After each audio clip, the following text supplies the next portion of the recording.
नमस्कार. गौरव प्रकाशनमध्ये आपले स्वागत आहे. आजची ठळक बातमी. आमझरी ठरताय मधाचे गाव.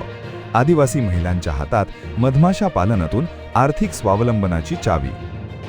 अमरावती जिल्ह्यातील जंगल, फुलोरा आणि निसर्ग संपन्नतेचा लाभ घेत आमझरी गाव नव्या ओळखीच्या वाटेवर आहे. महाराष्ट्र राज्य खादी व ग्रामोद्योग मंडळाच्या महत्त्वाकांक्षी मधाचे गाव योजनेअंतर्गत आमझरीतील आदिवासी महिलांना सातेरी मधमाशा पालनाचे शास्त्रोक्त प्रशिक्षण दिले जात असून या उपक्रमामुळे महिलांच्या आर्थिक स्वावलंबनाला नवे बळ मिळाले आहे. निसर्गाचे संवर्धन, मध उत्पादनातून उत्पन्न निर्मिती आणि मधु पर्यटनाच्या माध्यमातून गाव स्वयंपूर्ण करणे हा या योजनेचा मुख्य उद्देश आहे. विशेष म्हणजे राज्यात पहिल्या टप्प्यात निवडलेल्या 10 गावांमध्ये आमझरीचा समावेश झाला असून जिल्हाधिकारी आशिष येरेकर यांच्या मार्गदर्शनाखाली येथे विविध नाविन्यपूर्ण उपक्रम राबवले जात आहेत.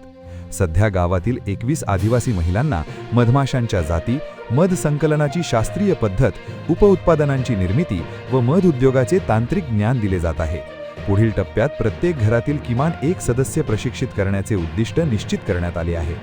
यासोबतच गावात मधपेट्यांचे वाटप, मधुबनाची स्थापना, सामूहिक सुविधा केंद्र आणि माहिती दालन उभारण्यात येत असून लवकरच आमझरी हे मध उत्पादनाचे प्रमुख केंद्र म्हणून ओळखले जाणार आहे, अशी माहिती जिल्हा ग्रामोद्योग अधिकाऱ्यांनी दिली. आपणास गौरव प्रकाशनची ही बातमी कशी वाटली कमेंटमध्ये अवश्य लिहा. गौरव प्रकाशन चॅनलला लाईक करा, शेअर करा, सबस्क्राईब करा. धन्यवाद.